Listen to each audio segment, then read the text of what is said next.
Welcome to Business IQ channel, where you will grow your business intelligence, where you will grow your business network, and where you will grow your business inventiveness.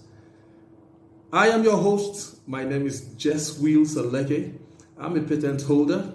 I have certifications in corporate innovation, research methodology, psychology, and corporate training. Today, I will be guiding us through a series tagged Business the Right Way. So we're going to be starting with the introduction. Now, we're going to make it a little bit freer so that it becomes simpler to understand. Before you make that business decision, what are the things you need? First, what do you see? You ask yourself the question, what do I see? Now, before you get into a business, you should be able to see something. In the business terminology, you can say it's a vision. What is your business vision? What do you see? The founder must be able to see something before you carry out a task of running it as a product or a service to people. Now, you can get to see something by events surrounding you. You can get to see something by an inspiration during an encounter somewhere. But what do you see? You should be able to make sure that what you see or your business vision is clear enough.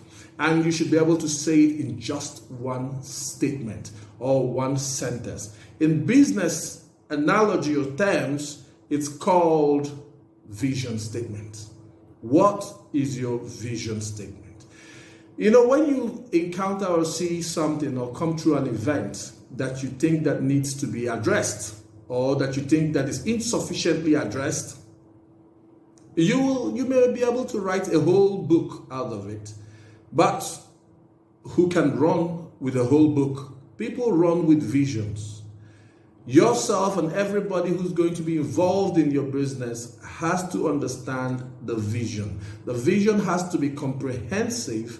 It has to be brief. It has to be something that people can carry along without having to think twice about it.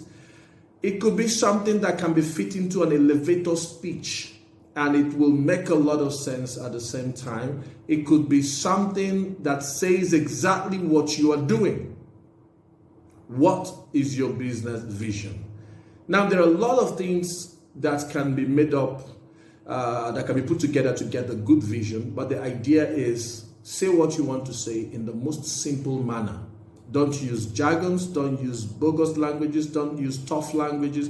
Use something simple where you can remember, you can adjust, where somebody who hears it can simply identify you by your vision.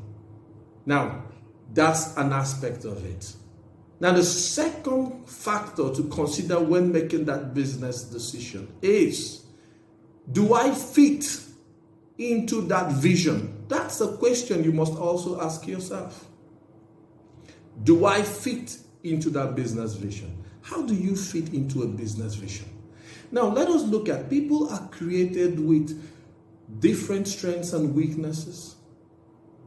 People are made up of a particular personality, some form of unique signature. I will give an abstract example. You can bring exactly the same ingredients to cook food or prepare a meal, and there are three different people who are going to prepare the meal. The taste of exactly the same food made out of the same ingredient will taste differently in three different ways. Please, make sure your vision aligns with your personality. What is personality? I will give you only simple definitions to this. Let your personality contain your strengths and your weaknesses in the ratio which they best fit you. Why is personality a unique signature? What can we use it to reference? Now, if you have a signature for your bank account, your signature cannot be irregular because you're strong or because you're weak. except something hits you while you're trying to make the signature. That is an event. Otherwise, your signature should be consistent. So, if you're able to sum up your strengths and weaknesses, you'll be able to understand your personality. Now, on the other hand, we have our capacity, our strengths, our talents, our skills. These are only part of your personality. Now, I often ask a question: why do businesses employ people only based on their strengths? Why don't they employ them based on their weaknesses? We have down times every day of our lives. No matter how active you are during the day, you can be tired at night and you sleep. That's a downtime. How is the business going to carry on when you're down? How is the business going to carry on during this downtime?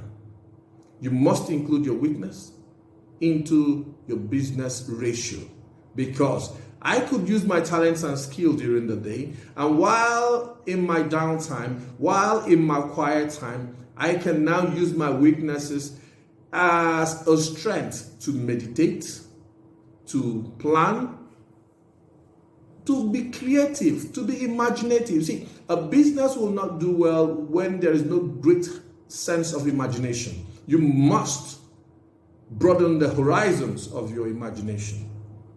That helps the vision, that helps the business, that helps the people in the business so that they will understand. Now, sometimes your personality may not fit right with that vision.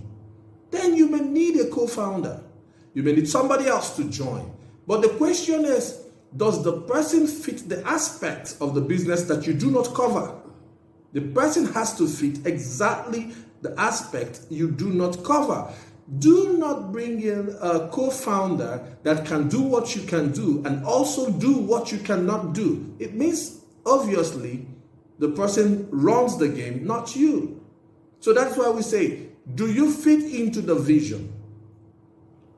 Now, we are going to go into the third aspect of it. Let's assume that you've got a clear vision, you've got yourself fit into the business, or you have a co-founder, or you have a team of people who are working with you.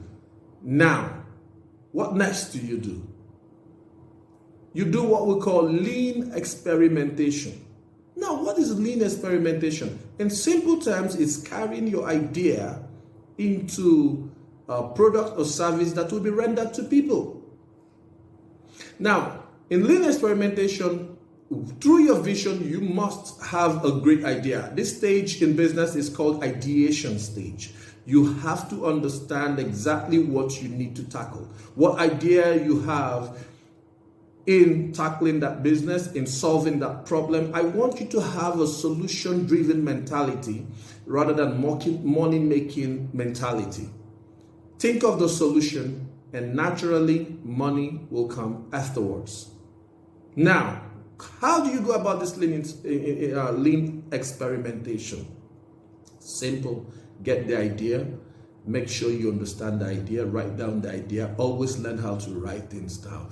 Write these things down. Understand them. Find exactly what they mean. Don't assume meanings. Define things based on dictionary, based on Investopedia, based on Wikipedia. Get the exact meaning from the concept, from the point of view. If you're dealing in psychology, get something in psychology. If you're dealing in economy, get something in economy.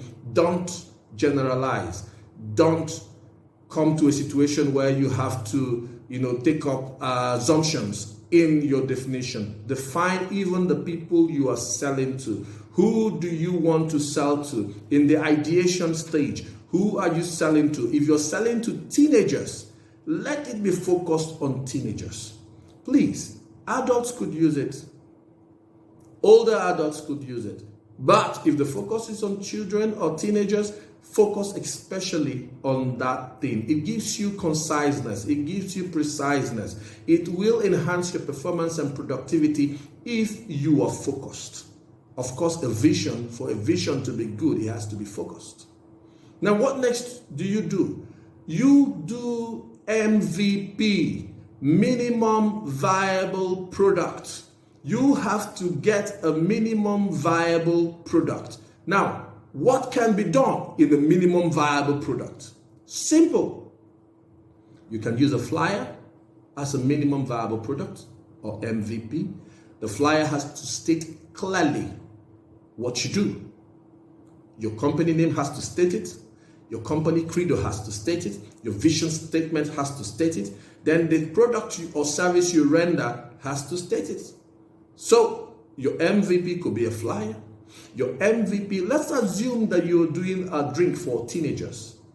Now, what do? You could get 2, 3, 4 samples of the same product or variances of it and take it to where teenagers always come along. It could be in a cup, it could be in a bottle. You ask them to taste the drink. You have to get what they want. Now, see, at this stage, don't ever borrow money to enter into that business. You can source the money from your pocket. You can ask friends to help you. You can ask family to help you because you're not actually mass producing at this time. So what you're doing is to go and check the market. Now, you can have a very great idea of what the customers need outside, but the problem is that when you get outside, you may find out that's not what they need. So you take it there, get teenagers to look at, test this drink, and see how it appeals. Make sure it's also appealing. Don't just put it in a glass cup on a brandless bottle. Brand it. Let's see what attracts them. Ask them questions. It's a free drink, so they can tell you exactly what it is. Now, when you get this feedback, if there is an adjustment, you do what we call in lean experimentation pivots. Go back to the drawing board, improve what is therein, and bring it back to the market as quickly as possible. Now, let's assume that you've done this pivot, you have iterated this experiment, gone back and forth, and you have produced something very beautiful, very appealing. Then what do? You can now source funds from your family also, or friends. They could do fundraising for you. You could do a pitch, to get business. A VC could help you. Then you could also go to your bank to get this. But because you have a survey of exactly what you need and you have this market waiting, it's easier to get into that business. This is Business IQ, where you gain business intelligence, where you gain network, where you will gain business inventiveness. Thank you, and I'm open to questions. Do you have any question? Yes, I do. Thank you for the business insights. I have some questions. Thank you. Go ahead, please. The first question here is, how do I find out if I fit in with the vision? How do you find out if you fit into the vision? Now, I mentioned about personality.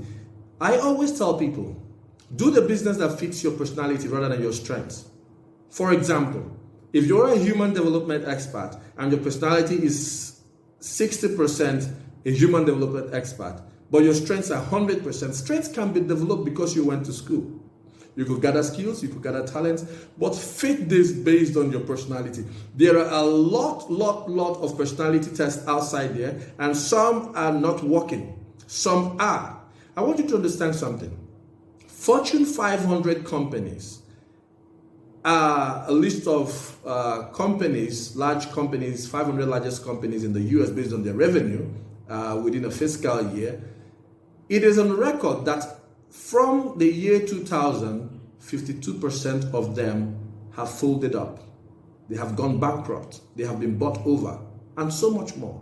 So when you are doing a business, let your vision fit your personality. Now, I can recommend that you go on Google Play Store and get an app called Self-Evaluate by GDI. You can use that to find out your personality using the purpose hunt, and also you can use the job match to see if you fit. How is the fit? Your strengths and your personality. Thank you. Okay, the second question is, how do I refine what I see? Now, how do you refine what you see? Simple. Try to see it again. Try to define what you have seen. Try to brainstorm on the things that you have seen. Okay? Did I see it correctly? Share it with somebody. Share it with a friend, with a colleague, in a small version, and you will be able to understand, the questions they're asking. Do I have answers to it. If you're able to see something, you're able to answer questions based on it. So how you refine what you see is share it with people. They ask you questions. If you don't have the answer to the question, go back to your drawing board, go back to the event, look at the event, research the event, and get it clearer. Oh, thank you. Okay. Okay. How much do I need to start a business? Well, this is a very broad business, and I like a very broad question, and I like the question. Simply, what you need to start a business is what you have. Either you have the cash, either you have the people. But as I said, do a lean experimentation. Use what, as long as you go out every day, as long as you're able to move, as long as you're able to eat, you can always try out what you have in a paper or in a little version of the product. You don't need to get, for example, a registration, food and beverage registration to be able to do a food and beverage in a very small scale. So what you just need to do is do it in a small scale. Tell people this is what you are doing, this is why you are doing it, and this is what are the benefits are. And you can go on that. You can get this little funds from here and there, yourself, your family, your businesses. But now when you need to go large scale, you can get an investor. Okay, Thank you. That will be all. Thank you very much, sir. Thank you very much for joining the Business IQ channel. And you follow the link on the comment section to get more to know about us. Thank you and have a nice day.